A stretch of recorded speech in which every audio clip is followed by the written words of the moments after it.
Hi guys! Welcome back on my YouTube channel. This is Mizu Vivay again. So for today's video ay dito tayo sa aking pre-employment medical examination na vlog. Ayan, may mga questions kasi dito sa vlog ko na to, that was 2022 na hindi ko nasagot. So for today's video ay sasagutin natin yan dahil alam ko na marami pa rin sa ating mga viewers ang nag-a-apply at patuloy na nag-a-apply at naghahanap ng trabaho.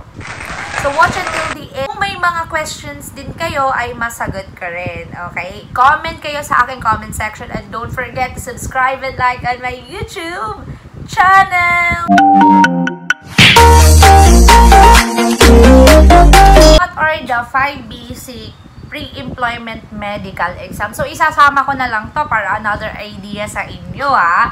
Okay, ang 5 basic PEME, which is pre-employment medical examination, is first of all yung CBC, reanalysis, drug test, chest x-ray, physical exam, or visual activity, which is dito, tinitingnan yan ng hospital doktor na nag-e-exam sa inyo kung ano-ano yung mga activity na kaya nyong gawin, which is kailangan yon ng isang company. So, yung questions pala, that was 6 days ago, sabi dito, may nag-comment. Hello, magkano po yung naging expense nyo nung kumuha po kayo ng pre-employment medical certificate? Ayan. So, guys, it depends upon sa medical certificate or sa hospital na ina-acknowledge ng isang company na ina-applyan nyo. For example, yung company na ina-applyan nyo is yung accredited hospital, is Makati Medical Hospital. Just like that, guys. So, doon mismo sa hospital na yun ay itatanong ninyo kung magkano ba ang kanilang pre-employment medical examinations. It will base to the hospital kung saan kayo magpapa pre-employment examination. And guys, yung nagastos ko dun sa aking pre-employment examination, mga 5,000 pesos siya. Umabot siya sa 5,000 pesos kasi nga sa private hospital ako nagpa-PEME, which is Physical Employment Examination. Ayan. So, ayun, umabot siya ng 5,000 pesos. So, mag-grad na lang kayo ng mga ganun, 5,000 pesos. Third question. Ano po ang included physical exam, ma'am? Thank you. So, yung physical exam natin, it depends upon pa rin sa medical na pre-employment certificate na hinihingi ni company. But then, nakabase talaga yon sa hospital kung saan ka kukuha ng pre-employment examination. Other questions. Ilang days po ba ang process within the day din po ba makukuha yung certificate? Ayan. So, by this, guys, yes, 1 day process lang po ito. Dahil ako, yung vlog ko nito is ililink ko dito, video na to na i-upload ko din para makita ninyo at ma-watch ninyo kung paano ko siya, paano ako medical examination. Medical exam. So, ay 1 day process lang siya. And then, hospital na pupuntahan mo talaga is may doctor kasi doon ilalagay yung medical certificate na fit to work ka. Ayan. So, ang pinasis ko lang talaga dito is laboratory test, which is CBC, and then, ayan, CBC, drug test, x-ray, and yung physical examination. Ayan, yung physical examination naman is i-question ka lang ng doktor. May mga questions lang sila sa'yo na makakapasa ka sa physical examination. And then, ayan guys, yun lang naman yung ginawa ko sa aking pre-employment medical. So, ang tanong din ni Sir Ronald, hello ma'am, health certificate and health card are the same lang po ba? Okay, ang health certificate is not the same to the health card, okay? Health certificate is provide ng isang hospital or isang clinic na ikaw ay fit to work.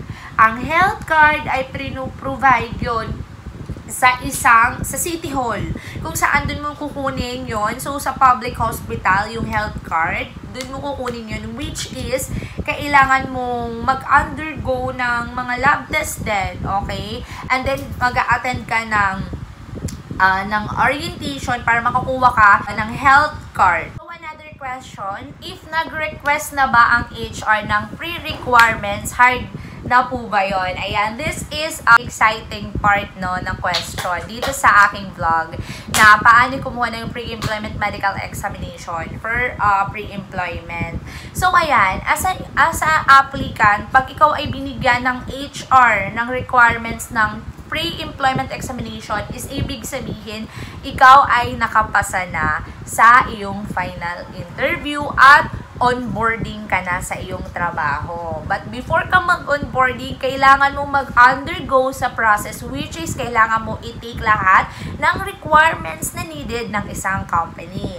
Ayan. Actually, pre-employment examination, just one of our requirements na hinihingi ng isang company bago ka ma-deploy at mag-onboard sa isang company na mag-i-start ka na magtrabaho. Ayan guys. So, since ako ay marami akong in-apply ang job, marami din akong napasukang trabaho at marami din akong dinecline na trabaho.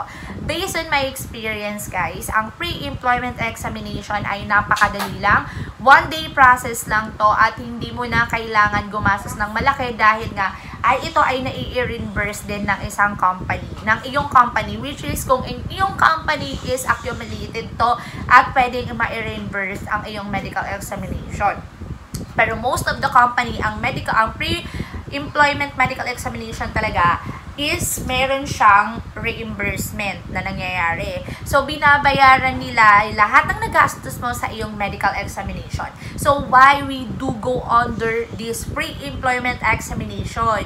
Okay, dahil dito, chine-check ng isang company kung ikaw ay fit to work, wala kang sakit, at kayang-kaya mong magtrabaho.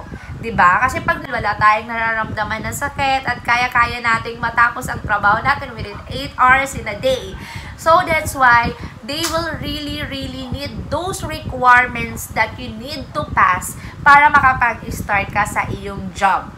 And that's why kailangan mo talagang mapasa ang inyong pre-employment medical examination. So, ayan. Kung may mga questions pa kayo about this vlog, ayan, sinagot ko lang to. Yung vlog na to, that was 2022 and right now, it's already 2023. Nag-look back lang talaga ako guys sa mga nag-comment sa aking comment sections sa aking vlog. So, ayan, sorry.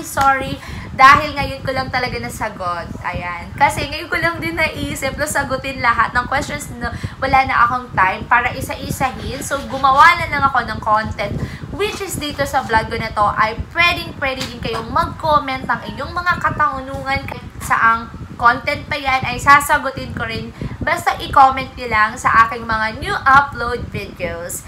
Ayan guys, hanggang dito na lang tayo and I hope may natutunan kayo dito sa aking vlog kahit mabilisang video lang to guys ang ginawa ko. And see you at my next vlog. Bye!